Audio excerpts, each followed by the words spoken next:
चलिए स्टार्ट करते हैं हम लोग एग्जाम्पल 8 6.3 का।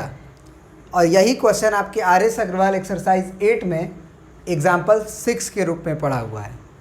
ठीक है ना। आर एस अग्रवाल बुक में एक्सरसाइज 8 का क्वेश्चन नंबर 6 और एनसीईआरटी का एक्सरसाइज 3 का एग्जाम्पल नंबर 8। ठीक है, शुरू करते हैं। क्या कह रहा है इन फिगर 6.38 जो दिया गया है, the side A B and AC of a triangle ABC are produced to point E। कहा कि AB को और AC को क्या किया गया, पॉइंट E तक और पॉइंट D तक प्रोड्यूस किया गया।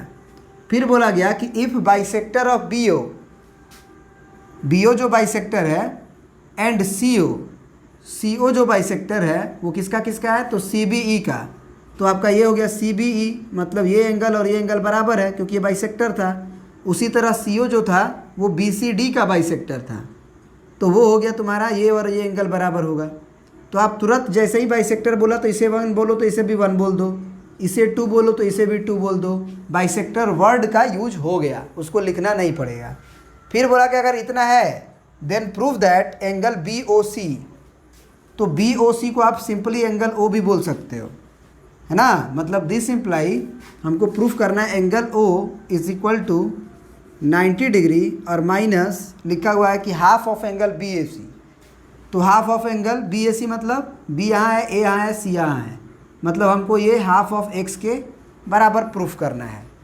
ये दिमाग में रखना चाहिए। तो एक काम करते हैं, प्रूफ करने में बहुत आसान है ये, है ना। प्रूफ में हम लोग क्या लिखते हैं, ज़रा ट्रायंगल को कंसिडर करिए, नीचे वाला ट्रायंगल को।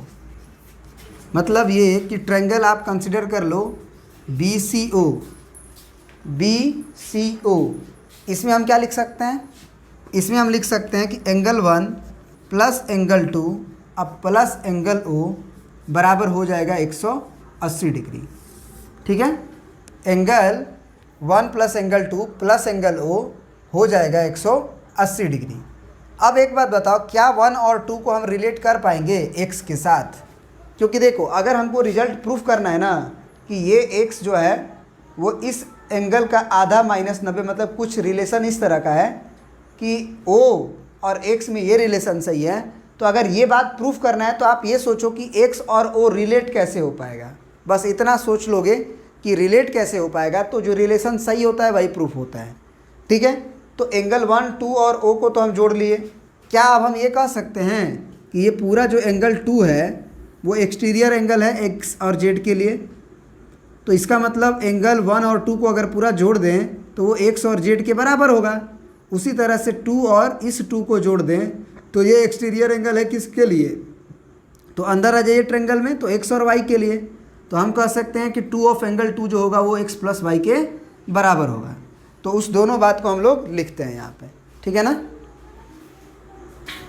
चलिए, तो हमने लिख दिया कि by using exterior angle property 2 of angle 1 is X plus Z, और उसी तरह से 2 of angle 2 is X plus Y, है ना।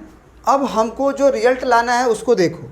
हमको जो रिजल्ट लाना है, जो रिलेशन एक हम लिखे हैं 1 + 2 + O बराबर 180 डिग्री, हमको 1 + 2 पिक्चर में नहीं चाहिए। हमको अगर ये रिजल्ट प्रूफ करना है तो हमको क्या करना होगा कि 1 और 2 का वैल्यू निकालना होगा जोड़ के। तो एक काम करते हैं ना कि यहाँ 2 ऑफ एंगल 2 है, यहाँ भी 2 ऑफ एंगल 2 है, तो 1 और 2 को हम जोड़ लेते हैं।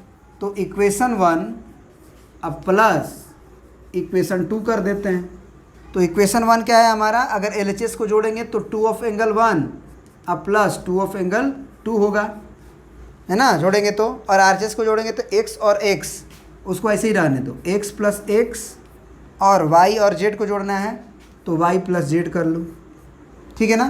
अब यहाँ पे एक बात बताओ कि ये 2 तो कॉमन हो जाएगा, तो ये एंगल 1 अब प्लस एंगल 2 हो गया।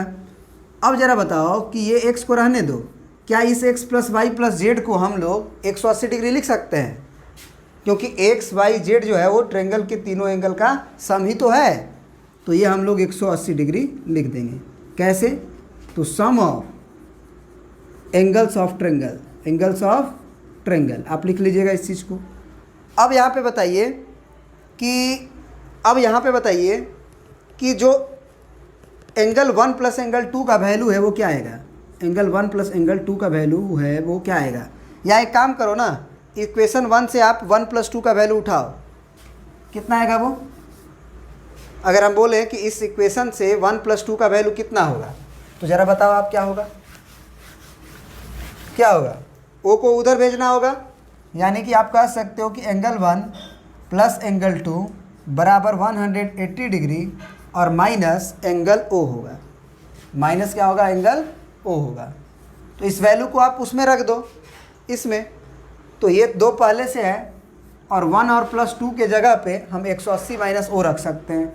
तो ये हो गया 180 डिग्री माइनस एंगल ओ और is equal to x plus 180। अब देखो रिजल्ट में जो तुम प्रूफ करना है बस वही है, एंगल ओ है और एंगल एक्स है। नंबर रख सकते हैं, डिग्री विग्री रह सकता है, लेकिन एक्स और ओ के अलावा नहीं है।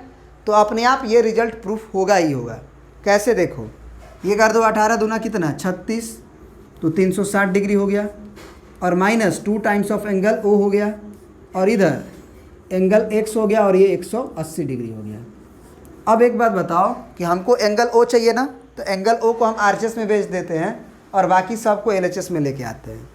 तो 360 डिग्री में से 180 इधर आएगा तो घटेगा, तो बचेगा 180 डिग्री और एंगल एक्स माइनस में आएगा तो एंगल एक्स हो गया और ये 2 ऑफ एंगल ओ जो है उधर प्लस में जाएगा तो 2 ऑफ एंगल ओ हो गया। अब ज़रा बताओ कि इसमें हमको एंगल ओ चाहिए तो 2 को बराबर किधर भेजना पड़ेगा। तो हम ये कह सकते हैं कि जो एंगल ओ होगा वो 180 डिग्री अब प्लस एंगल एक्स को डिवाइड करेगा दोनों को। तो इसको डिवाइड करेगा तो ये 90 डिग्री हो जाएगा, इसको डिवाइड करेगा तो इस चूँकि माइनस है, याद रखना है ना, माइनस है, तो ये हो जाएगा -1/2 इंटू एक्स। तो यही तो प्रूफ करना था, एंगल ओ बराबर 90 degree minus half of angle x. I hope कि ये समझ गए होगे। प्रिंट कर लीजिए। Thank you.